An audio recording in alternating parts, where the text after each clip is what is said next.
We're sitting in one of the original university buildings, designed in the early 20th century. After the war, the university moved out the campus to the suburb, if you like. And these buildings virtually became derelict.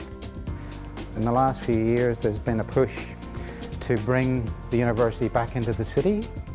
And so they decided to bring functions like the School of Nursing and Midwifery and also health functions to this site.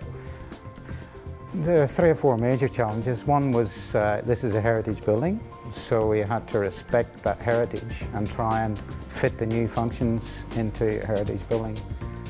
Part of the brief was to connect it to an adjacent building with a link, provide lift and accessible ramps, because we've got 6 or 7 different levels here between the buildings. It's a very steep site.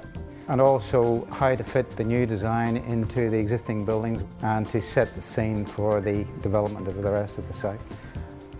We commissioned a local heritage architect, Graham Corney, and he did an assessment of the buildings and provided some guidelines.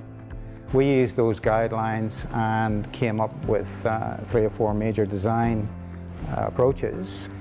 We wanted to restore the original features like the old timber ceilings.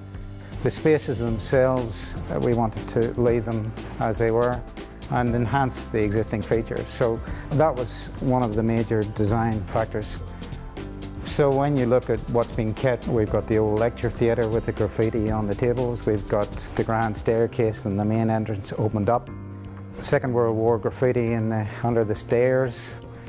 The second major design decision was to hide all the services. So we've got no services coming out of the walls. There are floor boxes and all of the mechanical and electrical stuff is concealed. And then the third one was how do we fit the modern additions into the existing buildings. We made the decision that we would have contrasting materials and we'd have a limited palette. And so we chose a contrasting material so that the masonry and the sandstone features of these existing buildings stood out. So you'll see that in the link we've left all the existing walls exposed on either side. You've still got the old timber beams, tried to minimise the intrusion on the side.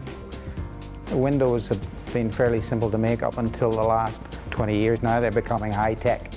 So in the new link, because it was transparent and we had the energy problem with Tasmania, cold in the winter and hot in the summer, we decided to use the double-glazed thermal break commercial system. AWS product was the best one we could get, both in terms of performance and price for this project. And you're gaining the benefits of energy conservation, less running costs and those sorts of things. This building fronts onto the highway and there's a lot of noise. So we made the decision to put an extra layer of windows in all the major spaces. We've positioned the mullions and the transoms so that they're exactly the same as the existing windows. So when you actually walk in, you don't really notice that you've got a double glazed window. People do enjoy it because it's different.